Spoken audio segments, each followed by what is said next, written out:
इसी किताब का अंग्रेज़ी तर्जुमा कर रही हैं और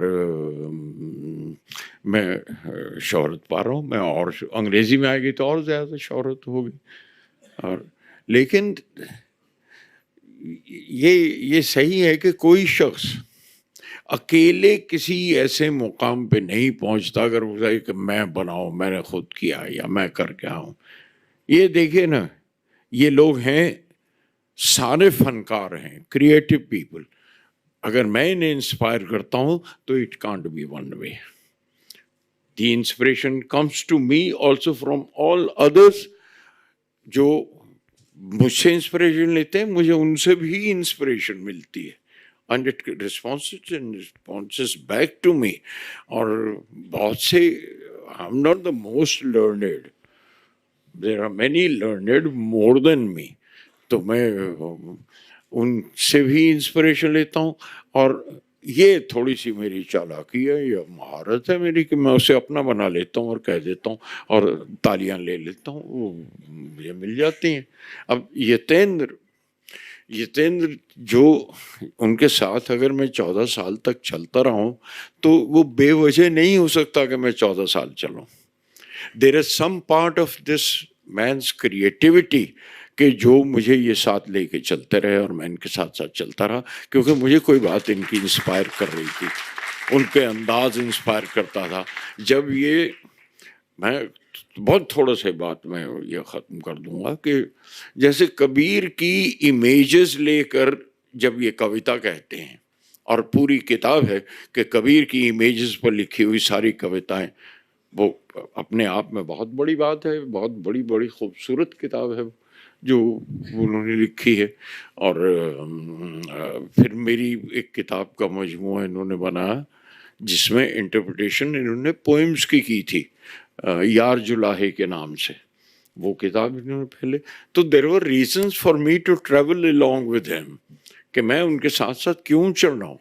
ऐसे बेवजह नहीं होता कि मैं या मेरी तारीफ हो रही या मेरी शोहरत कर रही, आपको पता नहीं चला और आपको पता है शायद चलेगा भी नहीं कि अगर मैं बताऊं नहीं कि साहब ये तो मेरी चोरी है, मैंने अपने आप उनसे सीख लिया, उन्होंने सिखाया भी नहीं। मतलब आदमी जो सीखता है एक्सपोजर से सीख लेता है दूसरे लोगों से। अगर मैंने हेमा जी से इनके साथ काम करते हुए there is a royal regal personality that I could feel. Meera का चुनाव ऐसे ही बेवजह तो नहीं हो सकता ना। एक there is a regality in her personality, there is a royal presence in her presence. And मैं वो जो अभी बात करते करते भूल गई, मैंने कहा मैं पूरा कर देता हूँ। उन्होंने बात कह रही थी कि वो जो फाइनेंशियल प्रॉब्लम आ गया था, हमारे प्रोड्यूसर को थोड़ा सी तकलीफ हो गई थी, तो कहने लगी मैं ज़्यादा तो नहीं कह सकती थी उस बारे में। तो मैं उस वक्त इनके पास गया था, I said forget about money, ये फिल्म को रुकने मत देना, इसको कंप्लीट कर लो। And she did that without money, क्योंकि मैंने इनसे एक बात कही थी, मैं कहा ये याद रखना तुम्हारी बाकी सारी फिल्में वो तो गुजर जाएंगे वक्त के साथ, ये तुम्हारे बाल बच्चे खुश होंगे और तुम्हारी तारीफ करेंगे, मम्मी यू वर दिस। तो ये, and she did that and that's what, and no money, you are right, let's complete this film. And we all forgave our because we knew he is in a problem. He was a very very good man. हमारे जो producer थे बहुत अच्छे इंसान थे, but then these kind of difficulties ये आ जाती हैं फिल्मों में, इस तरह से हो जाती हैं। और वो अंदाज, the first film that I tell you what is that inspires you, how do you learn. अब आपको मैं बताऊं मैंने इनसे क्या सीखा है। अंदाज पहली फिल्म थी इनके साथ और इन्होंने मुझसे कहा था मैं फिल्में करूं, चलेंगी, चलना चाहिए, चलेंगी नहीं। इनकी मम्मी इनके साथ आती थी, इनकी एक आंटी आती थी, ऐसे कैप पहनती थी, मैं उन्हें कैप्टन साहब कहता था, कैप्टन साहब से इनके साथ। तो मैंने इनसे कहा, इन्होंने मुझसे कहा कि मैं, आप बंद करो ना यार, ये बत्ती क्यों जला रखी है। तो वो इन्होंने कहा था मैं चाहे फिल्म चले नहीं चले, वेयर एवर आई रीच, मैं डांस नहीं छोड़ूंगी कभी, I will keep dancing till the end of my life. Do you know, आज तक ये उसी तरह से डांसर हैं, उसी तरह डांस करती हैं। And hardly a month back she performed in Mathura and she was dancing and Modi साहब बैठे रहे, पूरा इनकी पूरी परफॉर्मेंस देखी उन्होंने, just few weeks or a month back maximum। वो डांस उन्होंने नहीं छोड़ा। And that kind of a devotion, that kind of a dedication, that is what you learn even from your juniors, not necessarily from your seniors। तो आप ये सीखते हैं। तो मैं भी नहीं आया, मैं भी फिल्में लिखता रहा, मैं भी फिल्में बंद कर दी, गाने लिखता रहा। और वन मैन, जिसकी वजह से आई थिंक पंचम के साथ मेरा बड़ा लंबा एक सफ़र रहा। एंड आई माइट हैव शायद डिज़ोल्व हो जाता, फेड आउट हो जाता। A young poet, musician, singer, composer held my hand and he carried me along. That is Vishal. Vishal की वजह से he has kept me young in my writing। उसकी वजह से मैं जवान हूँ अपने गानों में। अभी तक भी उस तरह की हरकतें करता हूँ जो इस उम्र में भी शायद बड़ी एम्बैरेसिंग लगे अगर मैं वो गाने पढ़ भी दूँ, है ना। बीड़ी जला ले ऐसे तो नहीं हो जाता। तो उनके साथ किया। सीन काफ निज़ाम है, उनसे उर्दू ज़बान का वो लफ्ज़ की बार बार बात कर रहे थे, वो बार बार लफ्ज़, और मैं लफ्ज़ों के इस्तेमाल का जिस तरह से मैं करता हूँ या जिस तरह से मुझसे हो जाता है, जो grammatically he is a great grammarian, he has written books. उन्होंने अल्फाज के नाम से किताब लिखी है, और मतलब उर्दू ग्रामर पर जिस तरह से और शायरी एनालाइज करते हुए जिस तरीके, और उनसे वो उनके साथ बैठा हूँ, उनके साथ सुना है। और कई दफ़ा मैं, क्योंकि मैं गलत ज़बान भी इस्तेमाल करता हूँ उसमें, गलत इन द सेंस कि ग्रामेटिकली रॉन्ग। तो वो जैसे इजाज़त की वो बता रहे थे गाना, मेरा कुछ सामान तुम्हारे पास पड़ा है। आई रिमेंबर कि बहुत से गाने, बहुत से अल्फाज जिन पर एतराज़ किया गया, क्या महकती खुश, हमने देखी है उन आँखों की महकती खुशबू। अब वो बड़ा एतराज़ हुआ था साहब कुछ मास्टर से, एक तो खुशबू है, ऊपर आपसे हाथ से भी छूते हुए हैं और महकती खुशबू। तो इनके साथ बात हुई तो कहने लगे ये अल्फाज के बीच में से जो आप ग्रामर निकालते हैं ना, कि महकती को वर्ब बना लिया और खुशबू को नाउन बना दिया, तो वो हो गया, खुशबू महक सकती है, एक नाउन है एक वर्ब है। और वो तो कहने ये अल्फाज के बीच के जो वक्फे आप निकाल लेते हैं, ये एक इंडिविजुअलिटी बन गई, ये एक तरीका आपने नया निकाल दिया अल्फाज को यूज़ करने का। But then this is the process. ये प्रोसेस करते करते ही तो you grow up and you start learning। and I'm बड़ा नहीं हो पा रहा हूँ, लेकिन मैं अभी भी सीख रहा हूँ, तो सीखने को तैयार हूँ। वो सीखते ही रहना चाहिए ना। और अच्छा, अगर बड़ा हो गया तो फिर तो सीखना बंद हो जाएगा। और ये किताब जिसके लिए 14 साल तक मैंने तो मेहनत की उनके साथ, मुझे मज़ा आ रहा था, लेकिन आई एडमायर हिज पेशेंस कि ये मुझे बर्दाश्त करते रहे, इतना अरसा बर्दाश्त किया इन्होंने। मैं राजा साहब, बड़े राजा साहब, भाई साहब मैं बुलाता हूँ उन्हें, इनके पिताजी, और क्या जाता है become a part of his family. उन घरों में माँ को बिटिया है, बहन है उनकी, उनके साथ हूँ।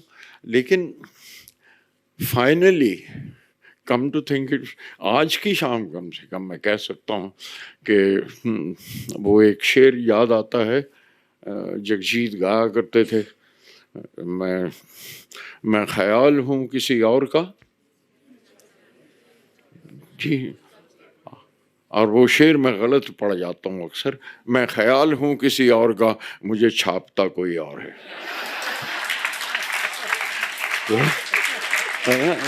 That is what. तो वो शेर गलत पढ़ने में भी मज़ा आ जाता है, तो वो करता आया हूँ। एंड देन ये कि साहब का आज का कोरोनेशन, ताजपोशी हो गई मेरी किताब की, और ताजपोशी राजा साहब के होते हुए हुई। वो बड़ी अच्छी बात है, इट्स अ कॉरोनेशन। और ताज पहनाने के लिए अब एक हेमा जी आ गई, तो वो ताज में जो कोहिनूर की जगह होती है वो पूरी हो गई उनके आने से। तो वो भी चलते आए थे। विशाल को ख़ास तौर पे विशाल आ रहे थे, रेखा को बुला लिया मैंने, दोस्त हैं सारे, सलीम साहब हैं, लुबनम हैं, सत्या भी हैं मेरे साथ, जो जिन्होंने, बिंदल साहब हैं, इनको बुला लिया। और दोस्त हैं जिन्होंने उनके साथ थिएटर मैंने बहुत शेयर किया है कि भाई कुछ गवाह मैं भी ले चलूं, क्योंकि मेरी गवाही भी तो कोई देगा। और वरना ये तो कहीं सारे के सारे ये तेंद्र की तरफ हो गए तो कान ही पकड़ेंगे, एक इधर से खींचेगा एक उधर से खींचेगा। तो मुझे गवाहों को साथ ले लिया, और तब भी बस वो शेर याद आता है। फिर एक और, मैं हमेशा गलत पड़ जाता हूँ, वो बात और है कि थी खबर गर्म के गालिब के उड़ेंगे पुर्जे, मैं कुछ ऐसा खौफ लेके आया था। थी खबर गर्म के गालिब के उड़ेंगे पुर्जे, देखने हम भी गए थे पे तमाशा, गालिब ने तो कह दिया ना हुआ, मुझे लगता है कि हुआ और होगा। बहुत बहुत शुक्रिया, थैंक यू।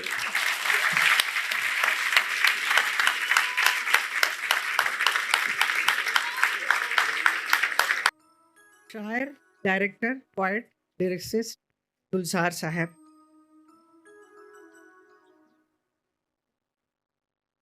शीन कैफ निज़ाम जी, विशाल भारद्वाज, प्रसन्न जोशी जी,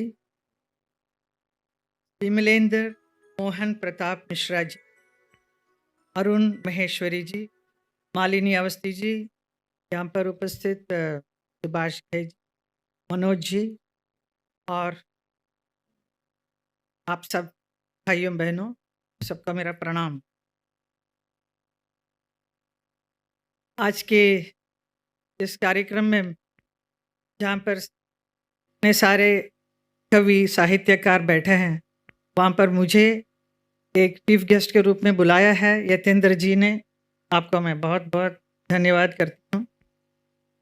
मैंने नहीं सोचा कि आप सबके बीच में मैं फिट होऊंगी कि नहीं, but as an artist I am here with you.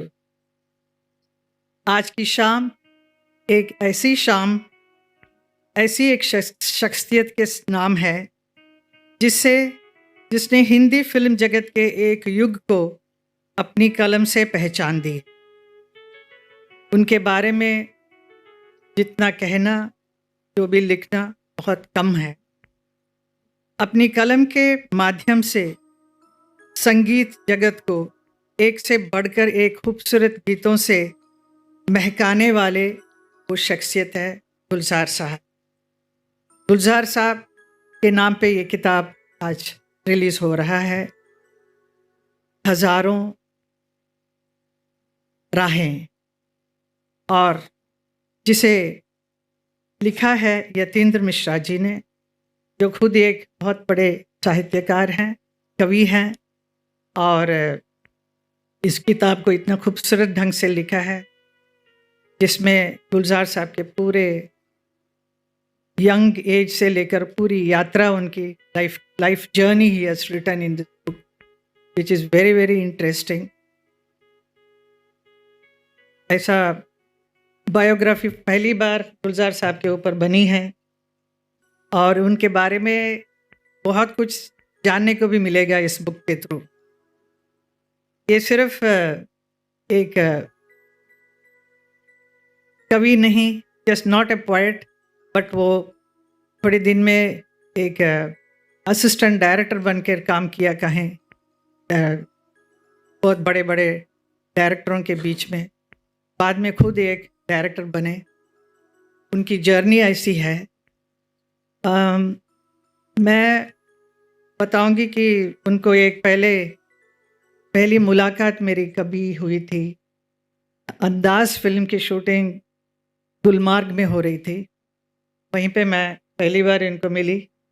Was a very young Gulzar ji, and he will be having a camera in his hand, and Gulmarg में जो शूटिंग हो रही थी, he will keep clicking pictures. My brother was also there with me, Jagan, remember him? And it was then he was just a writer in that film. And then बाद में पता चला he is working as an assistant director, and then he is writing dialogues, then lyricist, and बाद में पता चला he has become a director also. तो उन दिनों में मैं शूटिंग कर रही थी कई फिल्मों में. तो you know what kind of film I was doing. Very interesting, very successful, very lot of fight sequences, action oriented films मैं कर रही. तो उन दिनों में मैंने देखा कि जीतू जी के साथ भी मेरा शूटिंग हो रही थी कई फिल्मों की. तो वो एकदम एक फोटोग्राफ देखा कि वो एकदम गुलजार जी जैसे लग रहे थे. ऐसे ये क्या. देन इट वाज परिचय उस फिल्म की. देन मेरे साथ जब शूटिंग हुई थी तो उन्होंने कहा, I said it's very nice, very. Then he told me that time कि I am going to make a film Khushboo, तो I want you to work in that. I was very excited because मुझे ज़रा हट के film करने का बड़ा मन था उस वक्त. और गुलजार जी के साथ पहली बार, मतलब एज ए डायरेक्टर. तो it was the Khushboo was the very first film. And what an interesting story है how, because those days we had to do lot of hairstyle, you know, like all those heavy wigs and all we wear, and then that is how that look was. और यहाँ पे आए तो पहले तो no, you have to remove nothing, you be natural as you are, no wig, nothing. So you are my own hair. Yeah, that character demanded like that. So what is the character's name? Kusum का रोल, that Kusum is like that. Then makeup room में जाके देखा तो मेरा साड़ी क्या होगा. तो ऐसे such a simple sari, you know, it's not a matching blouse, just like that. I said I was very happy to wear that, but my mother was saying थोड़ा glamorous होना चाहिए ना, because then he said no, nothing doing like that, you have to be like that. When some hairstyle also, my hairdresser जो भी बनाएगी बाल, then he will say no, remove all this, no backcombing, nothing, it has to be as simple as possible. तो makeup भी बहुत कम. So it was a little difficult for me to adjust, but बड़ा मजा आया. I started enjoying that. And then I had a habit of speaking very fast. फटाफट बोलती थी dialogue. तो ये कहाँ जाना है, he used to ask me, कहीं जल्दी जाना है क्या. I said हाँ, मुझे दूसरा शूटिंग में जाना. तो he will say वो शूटिंग बाद में जाएंगे, पहले you speak the line little slow और भी slow. तो it was very difficult for me to, you know, bring my speed little slow, like a गाड़ी ड्राइव करते हैं fast तो slow करेंगे. Then I learned that, then that was so wonderful. When I saw on the screen, it was really beautiful. So that is how I adopted the style. Yes, and then another one, I as a dancer, I used to make my eyes lot of expressions, especially with my eyebrows. कुछ भी बोला था, my eyebrows will first come out. So he said, no, eyebrow retake. I said, dialogue तो slow बोला था, सब कुछ ठीक था, why again retake? Then he'll say, आपका eyebrow is dancing. Flat, don't know, eyebrow should not move. Then I used to control myself and speak, you know. And what a beautiful song we had, दो नैनों में आंसू भरे, है ना, all those lovely songs. And then घर जाएगी थर जाएगी, वो उसका एक शूटिंग हुआ था. तो normally we always have a dance director for any song, whether it's a song or a dance sequence. एक होता है हमेशा, डायरेक्टर के पीछे 1 2 3 बोलते रहेंगे. He said nobody is here. We had the shooting in Goa, और आउटडोर में शूटिंग कर रहे हैं. And then he said no assistant director कोई भी नहीं है, आप अपने आप करो जो भी मूवमेंट करना है. तो I became the choreographer myself. So he used to direct, he was tell me ऐसे करना है. So it was very enjoyable to do such thing, you know, for the first time with him. उसके बाद of course I did the film Kinara. That was another experience. I played a dancer and who is blind. तो blind होने के लिए that expressions आएगा करके, I think he was very keen that I should wear a lens. Then I tried my best 2-3 doctors के पास जाके lens वेंस किया, लेकिन I could not even open my eyes after wearing the lens. I said, I can't do it. We thought that I will give the proper expression. So finally he agreed. So I think it came out well, isn't it? That is one. And then the film Meera, what a beautiful film we did, Meera. And of course, किनारा में ऐसा अच्छे अच्छे गाने थे जो आज भी इतना पॉपुलर है. नाम गुम जाएगा, चेहरा ये बदल जाएगा. I think Lata ji is very favorite to us. And also, of course, all of us, we all loved that song. गुलजार जी का कौन सा गाना अच्छा नहीं, सारे Aandhi, any film you take, so beautiful made. And finally we did the film Meera. Meera का भी एक अजीब सा एक एक्सपीरियंस था हमारा. We both were wanting to do that film. That producer in between became little financial problem he had. तो ऐसा लग रहा था कि पिक्चर कहीं बंद ना हो जाए. एंड इतना बड़ा director, I mean music director Ravi Shankar ji ने आके दिया है, lovely songs and all. But of course, why Lata ji did not do all that, story is all written by, उन्होंने इतना बड़े कलाकारों के बारे में लिखा है आपने. सोनाल मानसिंह, गिरिजा जी just classical singer, Lata ji के बारे में बड़े मुकाम, ऐसा बिस्मिल्लाह खान, इन सब के बारे में लिखना तो not easy. And to write about Gulzar साहब is something very very difficult, because इतने बड़े एक व्यक्ति के बारे में कौन लिख सकता है. उतना ही इक्वल लेवल का होना चाहिए जो यतींद्र जी is almost there. I will say that he has written this book is so interesting to just read. So I kept saying in that book, मेरा बारे में क्या लिखा है. So it was very nice. So thankful to you for writing something nice for me also. And then Meera के film का भी एक अलग एक एक्सपीरियंस, बिकॉज इसमें तो थोड़ा बहुत आई मेकअप तो करने दिया था किनारा और खुशबू में, लेकिन मीरा में वो भी नहीं, no eye makeup. I have to be just plain like that, so I did that. But the result you can see how beautiful and made that film. So I am so blessed that I had opportunity to work with him. और सौभाग्य है कि ऐसे बड़े अच्छे अच्छे फिल्मों में काम करने का मिला. गुलजार जी के डायरेक्ट, इनका देश में कितने भी आजकल जो पीढ़ी के कितने भी, so many people are so fond of him. ये इतना लोकप्रिय हैं ये गुलजार जी, चाहे बच्चे हों या 5 साल का बच्चा हो या 25 इयर्स यूथ हो या 60 साल के बुजुर्ग हों. तो अलग अलग किस्म के गाने इतने अच्छे लिखे हैं गुलजार जी ने. लाइक बच्चे वाला इज लकड़ी की काटी पे घोड़ा, तो वो मुझे मालूम है. वो गाना मैं येशा आना के साथ भी गाती थी और आज मेरा ग्रैंड डॉटर के साथ भी वो गाना गाते हैं. It is so popular. That song is so interesting, and all my maids also will start singing, and everybody, the whole house is very full of vibration of children there. Then Kajarare, so all the youth, I think we all loved it. इतना अच्छे अच्छे गाने गुलजार जी ने लिखे हैं.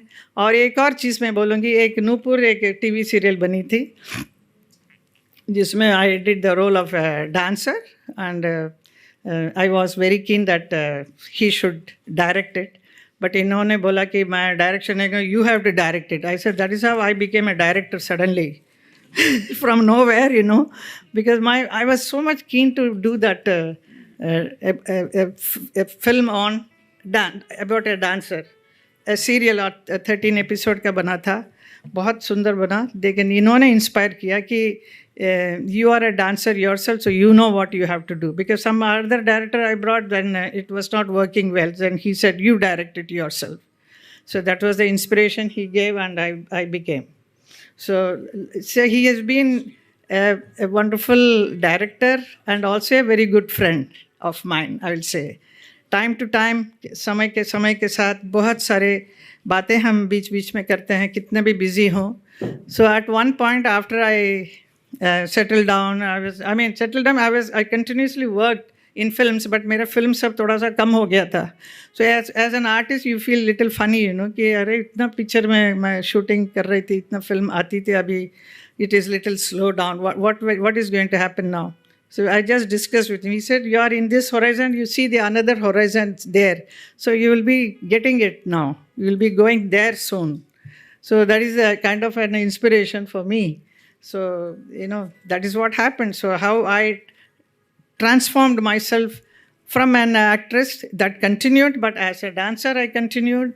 So many other things kept on coming in my life. So it is a great inspiration he has given to me. So he is an inspiration to the whole country, I will say, as a poet, as a writer. He has contributed so much to the whole industry, our film industry, and generally also. So we are very blessed to have you with us. मैं भगवान से यही प्रार्थना करती हूँ आपकी सेहत बहुत अच्छी रहे और बहुत लंबी आयु हो और हमेशा हमारे साथ में बीच में रहें आप. धन्यवाद. आप सभी का बहुत आभार. मैं अदिति से कह रहा था परसों, इसने कहा कि 500 से ज़्यादा की कैपेसिटी का हॉल है. मैंने कहा बम्बई में कितने लोग आएंगे, ऐसा ना करो 100 लोगों वाला हॉल करना. और आज जब सब आप लोग आशीर्वाद देने आए तो मुझे लगा कि ये छोटा पड़ गया, और आप लोगों का आशीर्वाद मेरे लिए बहुत अहम है. आप सबका शुक्रगुजार हूँ. आदरणीय गुलजार साहब, आदरणीय हेमा जी, प्रसून भाई, विशाल जी, शीन काफ निज़ान साहब, मालिनी जी, अरुण जी, मेरा पूरा परिवार, मेरे पिताजी, और यहाँ बहुत सारे मित्र बैठे हैं. अगर नाम छूट जाए तो माफ़ करिएगा. अमीश भाई, अमीश त्रिपाठी जी, दिग्गज कलाकार श्री एल.के. पंडित जी, मीता पंडित, तमाम सारे मित्र, सब लोग जहाँ से भी आए, मेरे दोस्त लोग, सबको प्रणाम करता हूँ. ज़्यादा कुछ नहीं कहूँगा, बहुत कुछ किताब में कह चुका हूँ. 2-3 बातें बस बताऊँगा आपको. किताब 20 साल पहले शुरू हुई और 14 साल इस तरह से लगे कि बीच में 7 साल का एक इंटरवल आया जब मैं आदरणीय लता जी पर मैंने काम शुरू किया. लता जी ने कहा कि मतलब मेरा मन था कि उनसे भी काम करूं, और गुलजार साहब की किताब पैरेलल चल रही थी. अब ये लगता था कि 2 काम साथ नहीं हो सकता. तो मैंने एक दिन गुलजार साहब से बॉम्बे में मुलाकात में होती रहती थी, तो मैंने कहा कि सर दीदी पे भी काम शुरू किया है. तो उन्होंने कहा कि पहले उनका काम ख़त्म करो, वो मुझसे सीनियर हैं, इंडस्ट्री में बहुत बड़ी हैं. और जब मैं आया था लिखने तो मोरा गोरांग लैले उन्होंने गाया था, तो हक उनका है पहला. गुलजार साहब को याद होगा. और मैं तुम्हें एक इंटरवल देता हूँ, छुट्टी देता हूँ, तुम हम लोग काम करते रहेंगे, लेकिन पहले वो किताब आनी चाहिए. तो जब वो किताब आई तो गुलजार साहब ने उसका ब्लैक ब्लर्ब लिखा. मैंने उनसे ब्लर्ब के लिए कहा कि कुछ लिख दीजिए. तो मुझे लगा कि ढेर सारा कुछ लिख के भेजेंगे, गुलजार साहब ब्लर्ब पे आएगा. एक लाइन लिख के भेजा गुलजार साहब ने और लिखा, चांद उनका संगे मील है. और वही किताब में छपा, और फिर गुलजार साहब ने आशीर्वाद दिया कि इस किताब को नेशनल अवार्ड मिले. 7 साल उस किताब में लगे, उस किताब को 7 पुरस्कार मिले. तो मैं दीदी से कहता था कि मैं 2-4 साल और एक्स्ट्रा काम करता तो शायद ज़्यादा मिल जाता. और इस किताब के आमुख में मैंने कुछ लिखा है, वो एक डिस्क्लेमर की तरह है. मैं कतई ये दावा नहीं करता कि ये गुलजार को समझने की मुकम्मल तस्वीर है, ना इस बात को लेकर कोई विचार मन में है कि इस किताब में जो कुछ भी शाया हुआ उतने से ही एक किरदार आकार लेता है. पूरी विनम्रता से कहना चाहूँगा, सबके अपने अपने गुलजार हैं जो उनके लिए उतने ही संपूर्ण हैं जितना कि उनसे मिलने वाला प्रेम उन्हें हासिल है.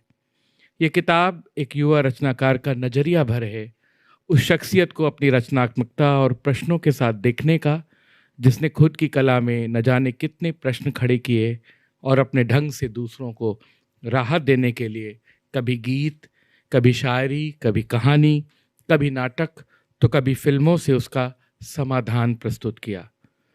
इस किताब के लिखे जाने के बाद भी अभी बहुत कुछ बाकी है जिस पर नए ढंग से गुलजार विमर्श संभव हो सकता है.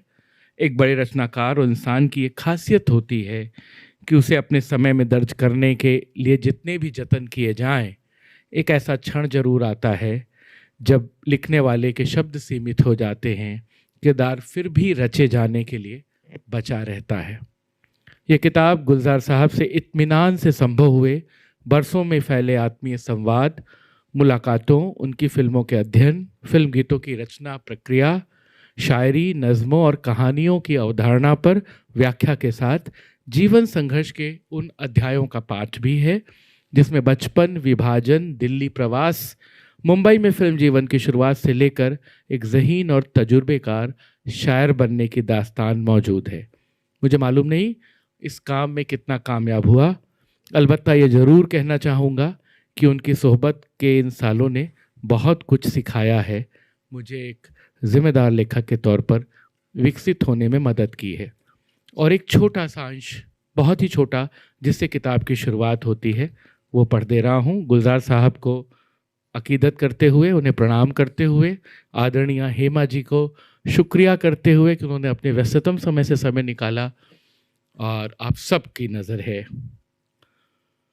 एक आवाज़ है गुलजार, धुंध भरे रास्ते में आगे निकलती और जाड़े की धूप में खिली हुई, सफ़ेद की सादगी ओढ़े हुए एक ऐसे दरवेश जिनके लिए फुर्सत के रात दिन दरअसल नज़मों और गीतों में बटे हुए वो पल हैं जिनसे एक हरफन मौला कलाकार के दिल का पता मिलता है।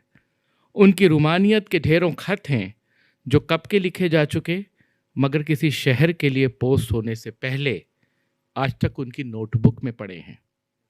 जज्बात के रेशमी धागे से वे कभी न खत्म होने वाली उम्मीद की किताब का जिल्द सीते हैं। अक्सर शामों में दूर से टिमटिमाती रोशनी के पास जाने पर पता लगता है कि उस लौ की लालटेन में उनकी कलम की स्याही भरी हुई है। वो एक खानाबदोश किरदार हैं जो थोड़ी दूर तक नज़मों का हाथ पकड़े हुए चलते हैं और अचानक अफसानों की मंजर निगारी में चले आते हैं। फिल्मों के लिए गीत लिखते हुए कब डायलॉग की दुनिया में उतर जाते हैं पता नहीं लगता। वे शायरी की ज़मीन से फिल्मों की पटकथाएं लिखते हैं तो अदब की दुनिया से लेकर फिल्में बनाते हैं। एक पुरकशिश आवाज़, समय को आईना बनाकर पढ़ने वाली जद्दोजहद, कविताओं की शक्ल में उतरी हुई सहल पर झुकी हुई प्रार्थना। आइए ऐसे अदीब की ज़िंदगी के पन्नों में उतरते हैं, कुछ सफ़हे पलटते हैं, कुछ बातें सुनते हैं। अपने दौर को हम इस तरह भी साहित्य और सिनेमा के एक सुखनवर की नज़र से देखते हैं। गुलजार साहब हैं और मुझे बहुत आभार करने का मौका है इस किताब के बनने की प्रक्रिया में विशाल भारद्वाज जी, प्रसून जोशी जी, नहीं रहे आदरणीय पार्श्व गायक भूपेंद्र जी, सलीम आरिफ भाई, लुबना सलीम जी, सब ने बहुत मदद की, मालिनी जी, जिन भी मित्रों ने पढ़ा, देखा और जो गुलजार साहब के साथ जुड़े हुए थे, उन सब के सलाह लेकर, सबको स्क्रिप्ट पढ़ाकर मैंने किताब पूरी की। एक हफ्ते पहले आदरणीय हेमा जी ने मुझसे पूछा मुझे चीफ गेस्ट क्यों बना रहे हैं। मैंने कहा गुलजार साहब की मैक्सिमम फिल्मों की आप हीरोइन रही हैं, खुशबू, किनारा, मीरा, लेकिन। और गुलजार साहब ने एक बहुत मज़ेदार बात बताई, जब लेकिन के कास्ट पे बात हो रही थी तो उन्होंने कहा मुझसे दीदम, लता जी को दीदम कहते हैं गुलजार साहब, तो उन्हें दीदम ने कहा था बस एक शर्त रखी थी कि लेकिन सब आपके हिसाब से बनेगी, हेमा जी को ज़रूर कास्ट करना, वो मेरी फेवरेट एक्ट्रेस है। तो इस किताब में आया है, तो हेमा जी लेकिन में आई। और एक फिल्म देवदास जो धर्मेंद्र जी, हेमा जी और शर्मिला जी को लेकर गुलजार साहब ने शुरू की थी, वो अधूरी रही। तो इस तरह से हेमा जी उनकी 4.5 फिल्मों की अभिनेत्री हैं, इसलिए वो बहुत मुफीद हैं कि वो यहाँ पे चीफ गेस्ट हों। मेरा बहुत सौभाग्य कि मुझे इस मंच पर आप सबके साथ साझा करने का मौका मिल रहा है। मुझे कोई गुमान नहीं है, इतनी बड़ी डिग्नेटरीज मेरे ज़िंदगी में दोबारा शायद ना मिले। वो गुलजार साहब की महत्ता है कि उनको सब लोग ऑनर करने के लिए आए हैं। बहुत आभार, बहुत धन्यवाद। गुलजार साहब की एक पंक्ति पढ़ूंगा कि उन पर और भी आगे काम होता रहे। वो कहते हैं, अभी न पर्दा गिराओ, ठहरो कि दास्तां आगे और भी है, अभी न पर्दा गिराओ, ठहरो। धन्यवाद। ये एहसास होता है कि ये ज़िंदगी आप पे बड़ी मेहरबान है जो आप ऐसे लम्हे का हिस्सा बन रहे हैं। ये आज की शाम कुछ ऐसी ही है। बचपन से जिन्हें देखते हुए हम लोगों ने ज़िंदगी में क्या कुछ खूबसूरत है, सिनेमा, कविता, संगीत, किरदार, ऐसी 2 शख्सियतें यहाँ बैठी हैं और उनमें गुलजार साहब, आपको प्रणाम करती हूँ और हेमा जी आपको प्रणाम करती हूँ, आप सभी आदरणीयों को प्रणाम करती हूँ। यतीन्द्र, वो मैं भाभी कहते हैं, वो हमारा देवर है, छोटा भाई है। इस पुस्तक से और आपके उनसे लगाव की पूरी बातें, पूरी चर्चा, उसकी यात्रा के कहीं ना कहीं हम सब लोग भी साथी रहे, जिसका किताब में जिक्र भी किया है यतीन्द्र ने। और यहाँ पर सलीम आरूफ साहब बैठे हैं, जिन्हें मालूम है कि 10-12 साल से हमारी आपसे गुलजार साहब को लेकर कितनी बार बातें होती रही हैं, लेकिन कभी कभी ऐसी हसरत दिल में पैदा होती है कि किसी को आप इतना चाहें, आप किसी की ऐसे परस्तिश करें कि बस आप उसे देखें, दूर से देखें, आप उन्हें पढ़ें, गुनें। मैंने कभी सोचा नहीं था कि इस तरह से इस पूरे शाम का हिस्सा बनने का मौका मिलेगा। और मैं जब मोहित की, यतीन्द्र की किताब देख रही थी, इतनी खूबसूरत किताब है, इतनी दिल से लिखी है। मेरे ख्याल में आप सभी लोग पढ़ेंगे तो कभी कभी एक इतनी जिंदगियां, एक इतने क्रिएटिव इंसान लोग इतनी जिंदगियां उसमें जी चुके होते हैं कि वे शायद खुद भी नहीं जानते कि वे किस किस दौर से गुजरे हैं। लेकिन ये मेहरबानी शायद गुलजार साहब के सभी आशिकों पर आपने की है, यतीन्द्र की उस किताब को पढ़ करके हम लोग दोबारा से उसे इश्क में ढल सकेंगे। मैं उस पीढ़ी की हूँ जब हमने परिचय, खुशबू, कोशिश, इन फिल्मों को देख करके एक ज़माने में जितेंद्र साहब से इश्क हो गया था हमें, सिर्फ इसलिए क्योंकि सफ़ेद कुर्ते पैजामे में जिस तरह से वो पेश होते थे, वो आपका ही अक्स नज़र आता था उनमें, आप खुद उनमें नज़र आते थे। और जब बड़ी हुई, क्योंकि बचपन में अपने माता पिता के साथ देखी, जब जवान हुई तो वो फिल्में दोबारा देखी। जब मेरी बेटी जवान हुई तो मैंने उनको वो फिल्में दिखलाई। और टाइमलेसनेस जिसे कहते हैं, कालजयी रचनाकार वही होता है कि आप जब इन फिल्मों को देखें, जब उन गानों को सुने, जब उन किरदारों को देखें, तो आपको ये लगे कि ये हमने वाकई वो किताब थी जो उस तरह ढंग से उस समय पढ़ी नहीं, अभी पढ़ने में कोई नई बात नज़र आ रही है। मुझे बहुत बहुत मुबारकबाद आप सबको देते हुए, इतनी अच्छी आज यहाँ पर पूरी ऑडियंस यहाँ पर बैठी है। मैं आज, आपने यहाँ बुला दिया, मुझे वाकई इसकी उम्मीद नहीं थी, लेकिन मैं आपको बस ये बताना चाहूँगी गुलजार साहब, रोज़ सुबह, आज सोशल मीडिया का दौर है, आपको भी इस बात का इल्म होगा कि सुप्रभात आजकल आपको भी नहीं पता होगा कि आपके किस लिखे हुए शेर के द्वारा नीचे आपकी तस्वीर गुलजार साहब करके पूरे हिंदुस्तान और दुनिया भर में आप रोज़ याद किए जाते हैं इस तरह से। क्योंकि मुझे लगता है आज जिस दौर में हम जी रहे हैं, वहाँ पे आप एक इतनी बड़ी उम्मीद हैं, जिसे कहते हैं ना क्लास। हम लोगों ने बहुत सारी बड़ी शख्सियतों को देखा, अपने सामने से गुजरते हुए देखा, लेकिन हम लोग इतने खुश नसीब हैं कि आप हमारे सामने हैं।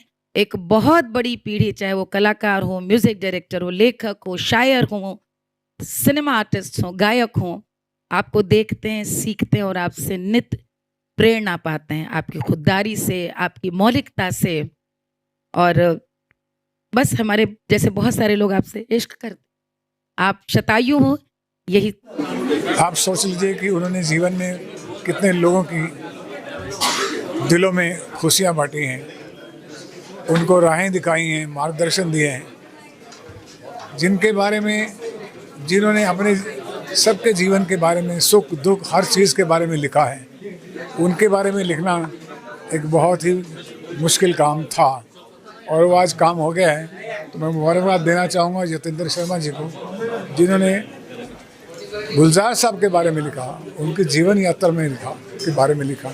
और मैं ये किताब बड़े चाव से पढ़ना चाहूँगा, मैं चाहूँगा कि आप भी पढ़िए। धन्यवाद। मेरे लिए बहुत अच्छी जर्नी रही, बहुत ब्लेसिंग है गुलजार साहब की और उनके तमाम उनके साथ जुड़े लोगों की, फैमिली की, कि मैं ऐसा काम कर पाया। लता जी की, जो उन्होंने बहुत प्रेरित किया। आज 20 सालों की मेहनत और 14 सालों की वजह से, और हमारे पब्लिशर अरुण जी के कारण, जिन्होंने इतना प्यार और सहयोग दिया, किताब बन गई और अब वो रिलीज़ हो रही है। और मेरे लिए बहुत खुशी का मौका है कि गुलजार साहब के जीवन को ऑथराइज ढंग से प्रामाणिक जीवनी के तौर पर हम लोग पेश कर पाए।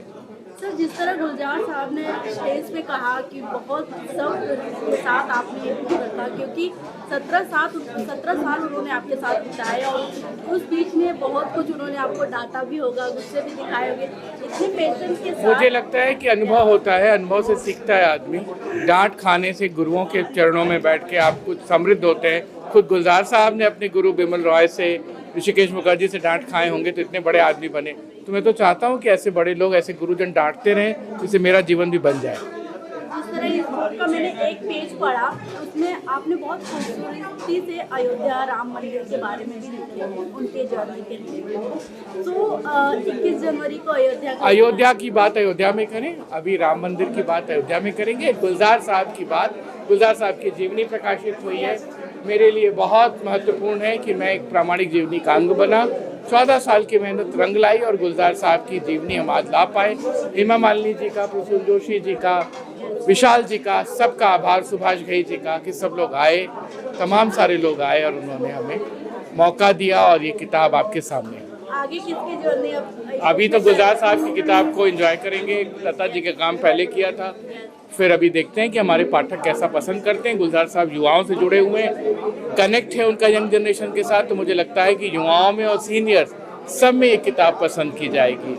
मुझे बहुत खुशी है कि आज ये किताब लोकार्पित हुई। धन्यवाद। क्या कुछ मैसेज देना चाहेंगे बुक के लिए? किताब पढ़ें, ज़्यादा से ज़्यादा गुलजार साहब के जीवन के बारे में जानें, यही सबसे बड़ी बात होगी। देखिए, हर किताब अपने आप में एक चैलेंज होता है, हर किताब अपने आप के एक सवाल रखती है, हर किताब के साथ आपको गुजरना पड़ता है, तब वो किताब बनती है।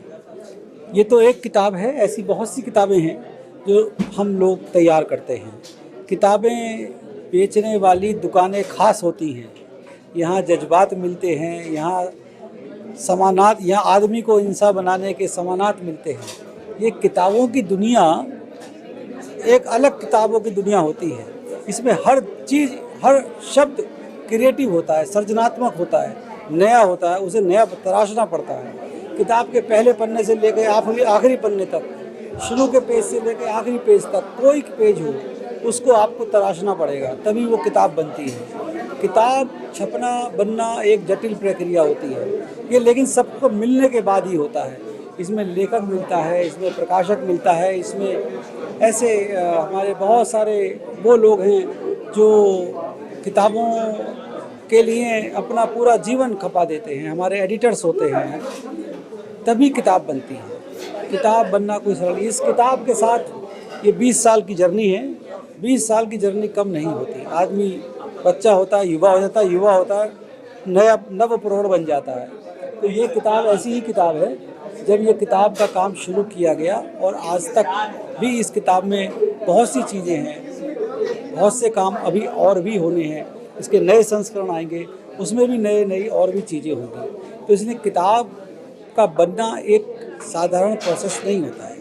इसमें एक लेखक का जीवन लगता है, इसमें एक प्रकाशक का पूरा समय लगता है।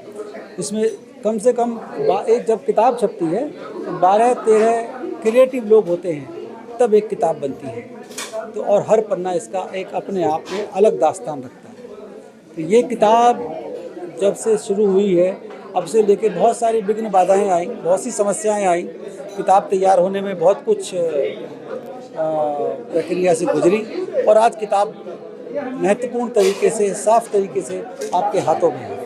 और भी ऐसी किताबें आती रहेंगी, आप सब स्वागत करते रहेंगे। मुझे लगता है कि हिंदुस्तान में साहित्य, सिनेमा, संगीत, लेखन सबको मिला जुला करके एक ऐसी शख्सियत हम लोग बहुत खुशनसीब हैं कि हमारे सामने हैं, जिनसे हमारी पीढ़ी से लेकर आज तक की नौजवान पीढ़ी सीख रही है।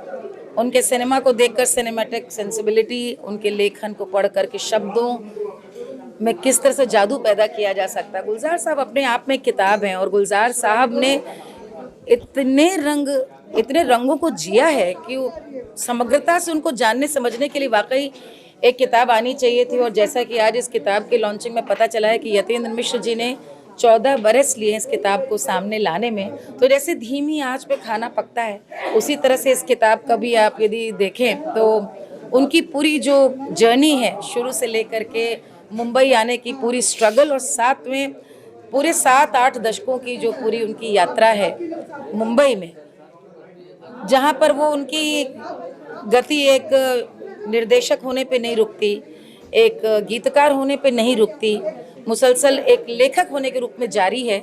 बहुत खूबसूरत कार्यक्रम जिसमें आज ऐसे ऐसे लोग भी आज शुमार थे जो उनसे जुड़े रहे हैं, ख़ासतौर पे हेमा जी, जिन्होंने आज अपनी ज़िंदगी का भी एक बहुत बड़ा उनको क्रेडिट दिया गुलजार साहब को कि कैसे उनसे उन्होंने प्रेरणा ली कि वो अपनी कला धर्मिता नृत्य नहीं छोड़ेंगी। साथ में विशाल जी वहाँ पर थे जो कि उनके पूरे दिन रात के साथी हैं, प्रसून जोशी जी, और मैं बस यही कहूँगी यहाँ पे मनोज जी थे, अमीश त्रिपाठी जी थे, बहुत सारे ऐसे लोग, सलीम आरिफ जी जैसे, जो गुलजार साहब को, और हमारे जैसे न मालूम कितने लोग जो उनको बचपन से उनकी इबादत करते आए, उनसे मोहब्बत करते आए हुए हैं। आज उनको सुनना जो उन्होंने आखिर में बोला, और इस किताब के लॉन्चिंग के बहाने सब लोगों का गुलजार साहब को जीना बहुत खूबसूरत। मैं वाणी प्रकाशन को बहुत बहुत बधाई देती हूँ कि उन्होंने एक ऐसा दस्तावेज यहाँ तैयार किया है जो टाइमलेस है और आने वाली पीढ़ियों के लिए एक नज़ीर के रूप में काम करेगा। बहुत बहुत मुबारक। आई थिंक बिकॉज उनकी जो ज़िंदगी है एक किताब में तो शायद नहीं आ पाएगी, पर वो जो उन्होंने लिखा होगा ज़रूर be very interesting and be very nice to see कि एक जो राइटर हैं और गुलजार साहब जैसे राइटर, उनकी ज़िंदगी के बारे में कुछ लिखा गया है। B very interesting. Thank you. सबसे बड़ी चीज़ तो किताब लफ्ज़ियत एक ऐसा शब्द है, किताब से संबंधित कोई भी चीज़ होती है और छपे हुए शब्द से संबंधित कोई भी चीज़ हो, अल्फाज से संबंधित कोई चीज़ हो, तो बड़ा अच्छा लगता है। आज के दौर में जब हम सब कुछ सोशल मीडिया हो गया, लोग पढ़ते नहीं हैं, लाइब्रेरीज बंद हो रही हैं, मैगजीन्स बंद हो गई, उस वक्त कोई किताब आती है तो इससे ज़्यादा खुशी क्या हो सकती है। मैं तो खुद चूँकि कलमकार हूँ, कवि हूँ, तो मेरे लिए बहुत खुशी की बात है। किताब जब गुलजार साहब पे है और यतेंद्र लिख रहे हैं तो निश्चित तौर पे बड़ा कमाल का मौका था, और मैं समझता हूँ कि ये किताब पाठकों को बहुत ही न केवल पसंद आएगी बल्कि उनके ज्ञान को भी पुष्ट करेगी।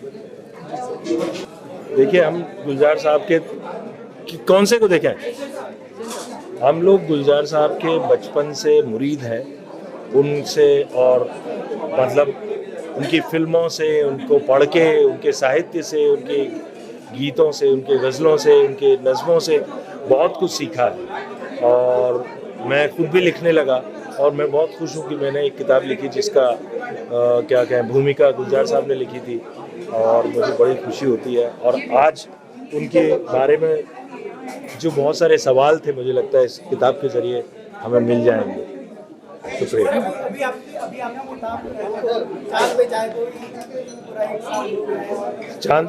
चांद पे चाय मेरी, हाँ, 1 साल से थोड़ा ऊपर वक्त हो गया, और 2 एडिशन आ चुके हैं उसके वाणी। अरे वाणी प्रकाशन के साथ मेरा अनुभव आज का नहीं है। मतलब एक तरह से मेरी किताब चाहे पहली दफ़ा छपी हो, लेकिन हम लोग वाणी प्रकाशन को कब से पढ़ते आ रहे हैं, है ना। तो उसी जिस प्रकाशन की इतनी सारी किताबें आपने पढ़ी हों, और जिसके ज़रिए आपको बहुत बढ़िया साहित्य से साक्षात्कार हुआ, वहीं से आपकी किताब छपे, इससे बड़ी खुशी की क्या बात हो सकती है। मुझे लगता है साहित्य हमें पढ़ते रहना चाहिए। साहित्य हमें, कहते हैं ना, साहित्य समाज का दर्पण है। तो अगर हमें पुराना वक्त जानना है तो साहित्य की पुरानी कृतियों को पढ़ें, और अभी नया जो साहित्य लिखा जा रहा है उसे भी पढ़ें। एक्चुअली गुलजार साहब के बारे में कोई क्या कह सकता है। यहाँ पर रहना, उनसे मिलना, उनकी नज़म सुनना, उनके मुंह से शब्दों का उच्चारण होना, आई थिंक यही एक बहुत बड़ा एक अचीवमेंट मुझे लगा। आई थिंक हम जनरेशन बहुत थैंकफुल होने चाहिए, ग्रेटफुल होने चाहिए कि हम एक ऐसे जनरेशन और एक ऐसी ईरा में हैं जहाँ पर गुलजार साहब जैसे लोग हैं, और जो वो बोलते हैं ना, वो जज्बातों के धनी तो हैं ही, और आज मुझे पता चला कि वो शब्दों के भी धनी हैं। और ये शब्द जैसे वो बोलते जा रहे थे, मन को छूता जा रहा था। And I think I'm a great fan of his.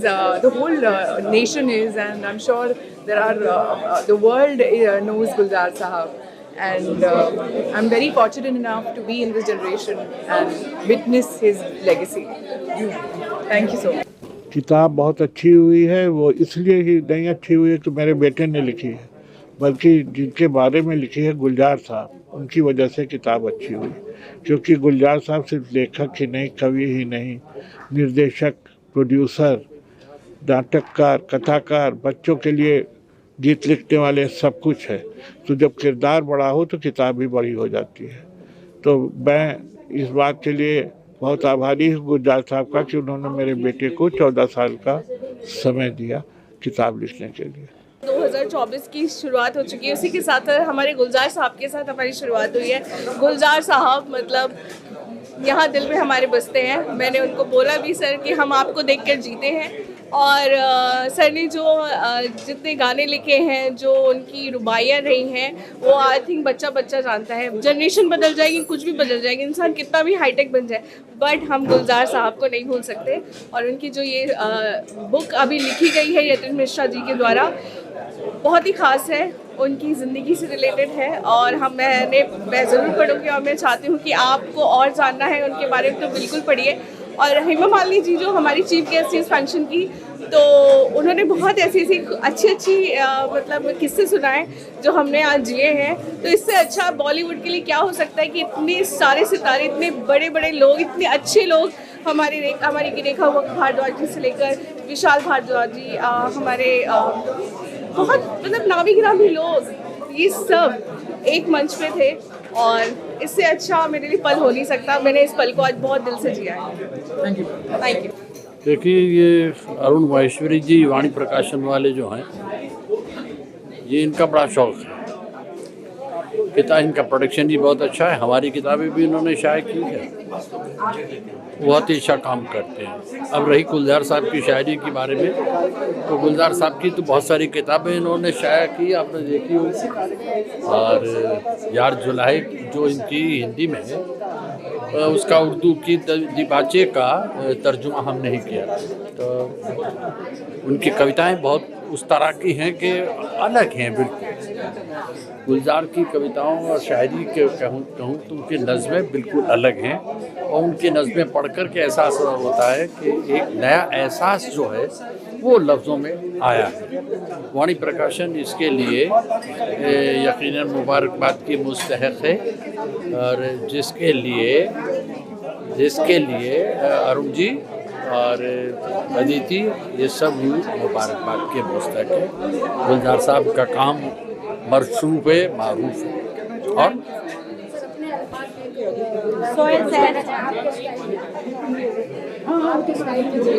अपने अंदाज अपने ही अंदाज में कहे।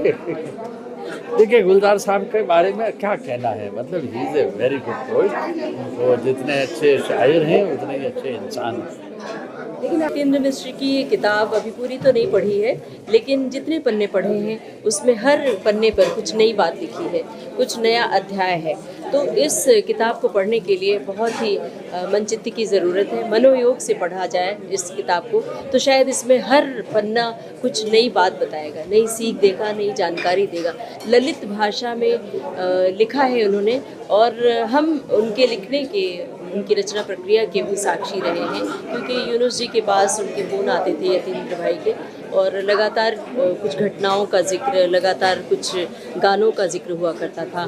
गुलजार साहब के लेखन, गीत रचना से लेकर उनके पटकथा लेखन, उनके फिल्मकार बनने की पूरी कहानी इस किताब में मिलती है। मैंने अभी जो भी पन्ने पढ़े उसमें मुझे हर पन्ना नया सा लगा है। तो मुझे लगता है ये किताब पढ़नी चाहिए। ये किताब नहीं बल्कि मुझे लगता है एक ग्रंथ है, गुलजार साहब की पूरी जीवनी है। ये एक ऐसा महासागर है जिसके एक मोती को बीन कर पहचान पाना या उसकी चमक को देख पाना मुश्किल है। तो इस मोती को एक बार पीने और देखें और परखें। शुक्रिया।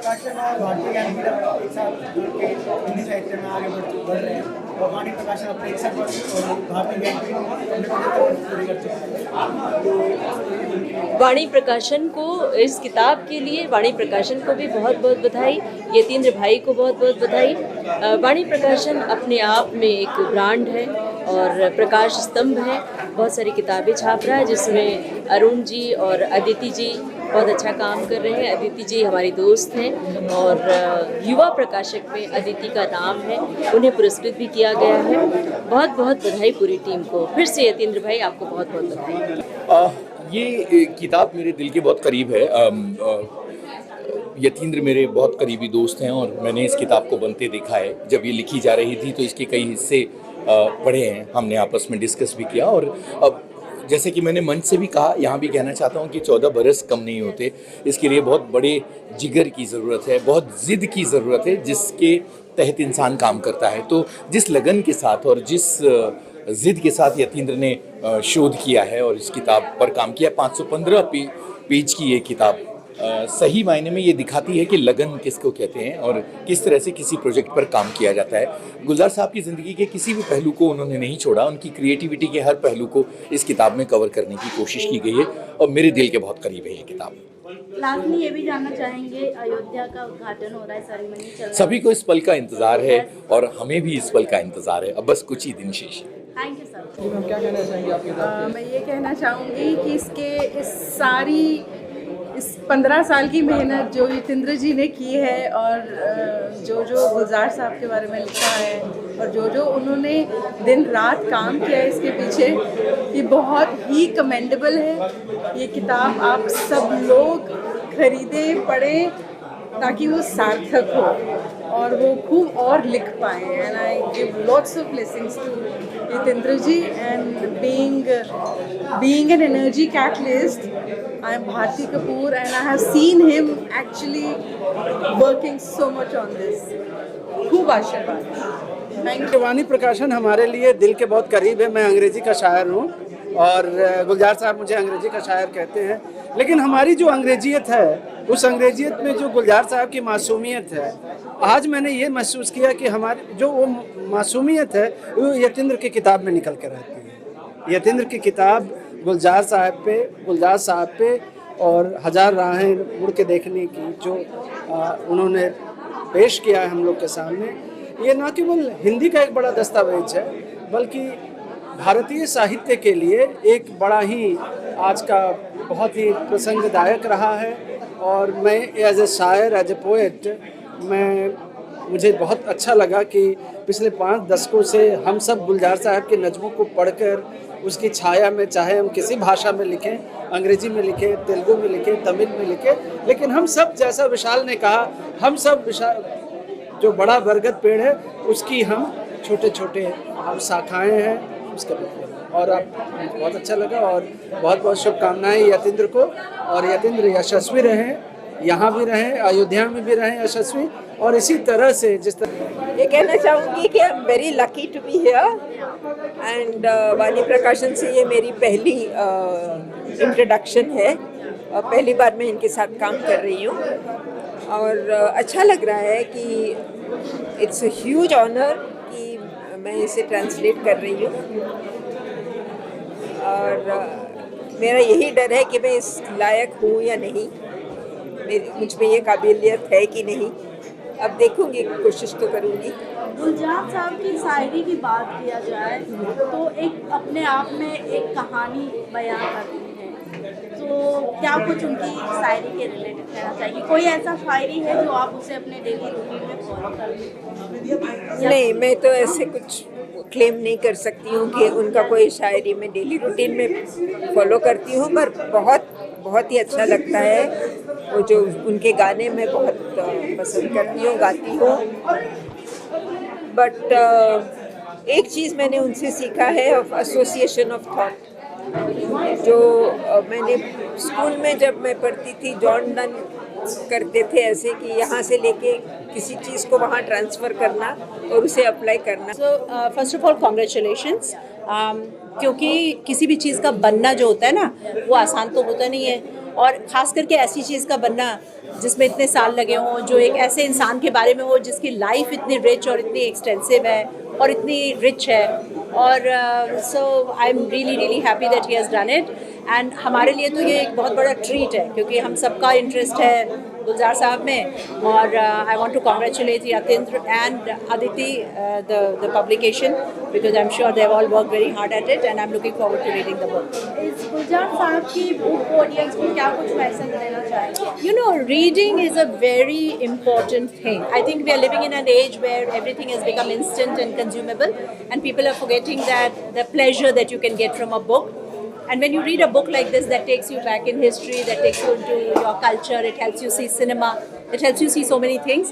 I think it is, I hope more and more people will read it and have just the pleasure of reading a book. Thank you. गुलजार साहब, हजार राहें मुड़ के देखी।